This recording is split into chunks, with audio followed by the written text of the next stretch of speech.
మరి స్వరాష్ట్రమై తెలంగాణ అనే పదాన్ని ఇప్పుడు ఎట్లయితే అదే ప్రాంతంకి వెళ్ళి వచ్చినట్టు రామకృష్ణ గారు వారినప్పుడు ఈయన ఎందుకు వాడలేదు అంటే ఈయన లోపట విషం ఉన్నది. ఈయన కూడా లగడపాటి రాజకీయ వ్యవస్థల ఆయన ఎట్లయితే తిరగబడ్డాడో వ్యతిరేకించిండో ఇదొక రకమైనటువంటి వ్యతిరేకతనే ఇది.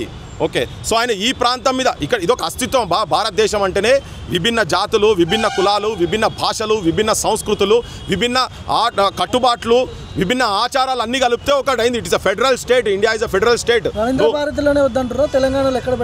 ఏడ పెట్టొద్దు. ఫస్ట్ మా ఊళ్ళో అయితే పెట్టు. నువ్వు ఫస్ట్ మా వాళ్ళు అందరి విగ్రహాలు పెట్టు. ఇప్పుడు నేను ప్రతి దానికి ఇప్పుడు ఏమవుతుందంటే ఇలా కొత్తగా మాట్లాడతలేం. నేను కూడా తెలంగాణ ప్రజలకు కూడా అందరికీ చెప్పదలుచుకునేదంటే ఇటువంటి అంటే ఎవరిని నువ్వు ఆదరించాలి, ఏ మూర్తులను పెట్టాలి, ఎవరిని గౌరవించాలి, ఎవరి చరిత్ర తెలవాలి.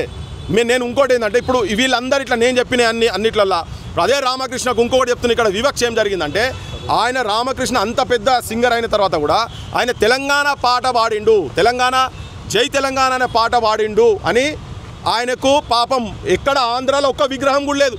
మీరు చూడురి, మీరు కనుక్కోండి, ఒక్క విగ్రహం కూడా రామకృష్ణ జయ జయ తెలంగాణ పాట పాడినటువంటి వ్యక్తిది ఆంధ్రాలో ఒక్క విగ్రహం కూడా లేదు. పాపం వాళ్ళ సోపతోళ్ళు అంతా కలిసి రాజమండ్రిలో వాళ్ళకు పైసలు వేసుకొని పైసలను కూడబెట్టుకొని ఒక కూడలి దగ్గర విగ్రహం పెట్టే ప్రయత్నం చేస్తుంటే రాజకీయ పార్టీలు అడ్డుపడి